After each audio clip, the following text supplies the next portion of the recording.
ये कहानी ममता की है। बचपन से ही घर में ये एहसास दिलाकर पाला गया कि औरतों को बोलने का हक नहीं है। अरे ममता, जरा जल्दी जल्दी हाथ चलाओ। रोज ऑफिस में देर पहुंचता हूँ तुम्हारे कारण। लेकिन आपका सारा खाना पैक और तैयार भी है। अरे जबान जितनी चलाती हो उतना अगर हाथ चलाती ना तो शायद घर को अच्छे से मैनेज कर पाती। क्या मतलब है? क्या नहीं मिला आपको? मोजे मोजे कौन देगा? ममता भागकर पति को मोजे देती है। वो हर किसी का ख्याल रखती, लेकिन उसके घर में रोज का रोना लगा रहता। अरे माँ, आज स्कूल में टीचर ने मुझे फीस के लिए डांटा। माँ, मुझे अच्छा नहीं लगता कि स्कूल में फीस के पैसों के लिए मुझे कोई भी बात सुनाए।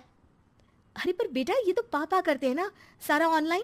मुझे तो इसकी जानकारी भी नहीं है। हाँ हाँ, बना लो बच्चों के सामने मुझे बुरा। अरे कहता तो मैं ही हूँ, माना, लेकिन मुझे कोई सपना थोड़ी ना आएगा कि बच्चों की फीस जमा करनी है। अरे बताओगी तो तुम ही ना। ममता की अब ये आदत में शुमार हो चुका था। वो हमेशा हर बात के लिए खुद को ही दोषी मानती।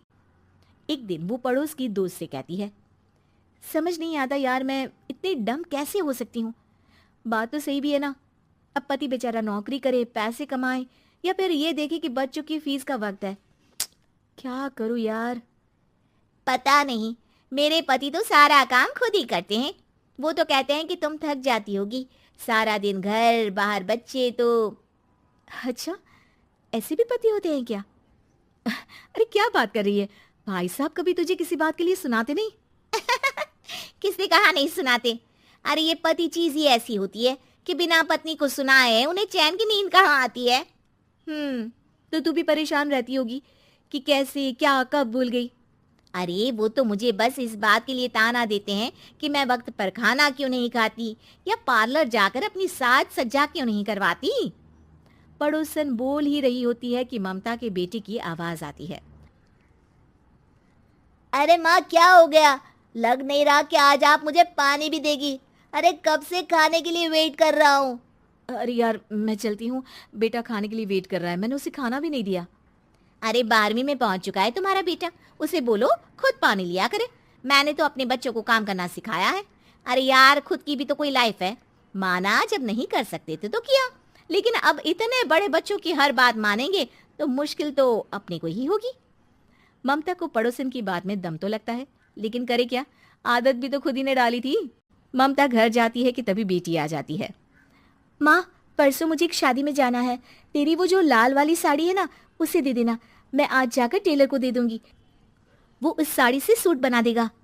अरे नहीं नहीं तारा, वो मेरी माँ ने मुझे दी थी और उस साड़ी से मेरी काफ़ी भावनाएं जुड़ी हैं। तुमको ना मैं दूसरी साड़ी दे दूंगी। ओके, कोई बात नहीं, लेकिन आज दे ही देना पक्का। तारा माँ की साड़ी से सूट बनवाकर पार्टी में जाती है, लेकिन जब वो पार्टी से लौटती है। क्या है, मैं तो समझ ही नहीं पा रही हूँ। अरे जब वो साड़ी मांगी थी तो ये छल्ली सी साड़ी क्यों दे दी? मैं ही पागल थी जो इस साड़ी का सूट बनवा लिया मैंने। माँ, जानती भी हो कि कॉलेज में मेरी कितनी हंसी उड़ी। तभी वहां ममता का पति सुनील आ जाता है। अरे गवार औरत, जब बेटी साड़ी मांग रही थी तो दे देती ना। अरे पापा, इनके तो इमोशंस जुड़े थे उस साड़ी से। ममता इतने सब के बाद भी कुछ नहीं बोलती। मेरी बेटी की बेइज्जती हो गई। मैं बिल्कुल बर्दाश्त नहीं कर सकता ये। मैं नहीं चाहता कि मेरी बेटी से कोई भी ज्यादा सुंदर लगे पूरे कॉलेज में। जी, वो पढ़ने में तारा बिल्कुल अच्छी नहीं है, उसकी पढ़ाई पर आप ध्यान दीजिए ना। अच्छा, अब तुम मुझे बताओगी कि मुझे किस पर ध्यान देना और किस पर नहीं। रमेश जैसा ही ये वाक्य पूरा करता है, ममता की बेटी और पति उस पर जोर जोर से हंसते हैं। अरे ठीक है ना, पता ही नहीं चला कि कैसे वक्त इतना बीत गया। अरे कैसे पता चलेगा माँ? हम लोगों के पीछे जो तू बैताल की तरह चिपकी रहती थी, तुझे कैसे वक्त का पता चलता? ममता को पहले सास ससुर, फिर पति और बच्चों की तरफ से इस तरीके की बातें सुनकर उसका मन बहुत दुखी रहता था। एक दिन, सुनो ना, बहुत दिनों से कमर के नीचे बहुत दर्द रहता है। कल मैंने देखा तो एक फोड़ा था। अरे ममता, एक बार अपने पति से बात करो, वो तुम्हारा फोड़ा डॉक्टर को दिखा देंगे। अरे नहीं नहीं, वो तो गुस्सा हो जाएंगे। अरे क्यों गुस्सा हो जाएंगे? तुमको दर्द है। हाँ, लेकिन वो यही बोलेंगे कि ऑफिस जाऊं या फिर तुम्हें लेकर डॉक्टर के पास। तो बेटे से ही बात कर ले। अरे वो तो मैं कर लूं, लेकिन फोड़ा है ऐसी जगह कि उसे बताते मुझे शर्म आएगी। लेकिन कुछ ना कुछ तो करना जरूरी है ना। ऐसे कब तक फोड़े के दर्द से तड़पती रहेगी? अब तो सोच रही हूँ कि इनसे बात कर ही लूं, वरना दर्द के मारे कहीं मर ना जाऊं। लेकिन शाम को, ममता, क्या किया तुमने आज? खाने के डिब्बे में कैसा खाना दिया था? दाल खराब हो गई थी। कब की थी? दाल तो मैंने सुबह ही बनाई थी, खराब कैसे हो गई? अच्छा सुनिए ना, मुझे कहना है कि अरे गरम दाल बंद करोगी तो ऐसा ही होगा ना। बेइज्जती हो गई सबके सामने मेरी।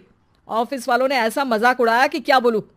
कल से ठीक से खाना देना है तो देना, वरना खाना देना बंद कर देना। बाहर खा लूंगा मैं।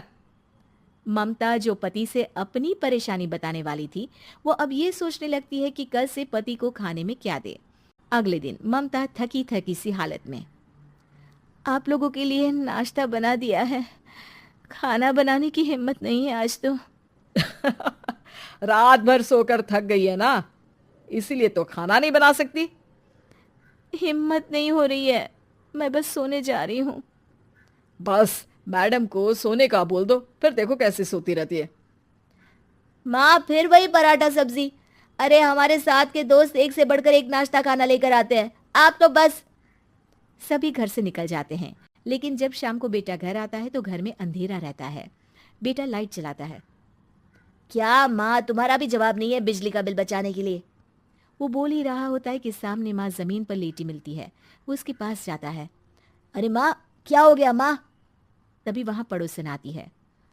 अरे बेटा, तुम्हारी माँ के पैर के पास एक फोड़ा है, जिसके कारण ये लगातार कमजोर होती जा रही थी। मैंने उसे पहले ही कहा था कि घर में बता दो, लेकिन तुम्हारी माँ किसी को तंग करना नहीं चाहती थी। तभी वहां डॉक्टर आ जाता है। अरे इनके ऑर्गन में दिक्कत है, कोई बात है जो इनके मन में खटक रही है। अरे नहीं नहीं, इसके मन में कोई बात नहीं है, कोई काम है नहीं ना इसके पास, सारा दिन बस घर में ही रहती है। देखिए, मैं तो ये नहीं जानता, लेकिन हाँ, इनके मन में हमेशा कोई बात रह जाती होगी, इसलिए उनकी ये हालत है। अगर आप समय से नहीं ले आते तो हो सकता था कि। अरे नहीं नहीं डॉक्टर साहब, हम पूरी कोशिश करेंगे कि वो ठीक हो जाए। हम लोगों ने अपनी ही परेशानी माँ के सामने रखी, लेकिन किसी ने माँ की दिक्कत को जानने की कोशिश तक नहीं की। हाँ, मैंने भी ममता को हमेशा घरेलू जरूरत से ज्यादा काम का नहीं सोचा था। ममता को होश आता है और वो खुद को अपने बेडरूम में देखती है। वो उठने की कोशिश करती है कि माँ, अब आप नहीं उठेंगी, हम लोग है ना, हम लोग आपको पूरी तरह से खुश रखने की कोशिश करेंगे।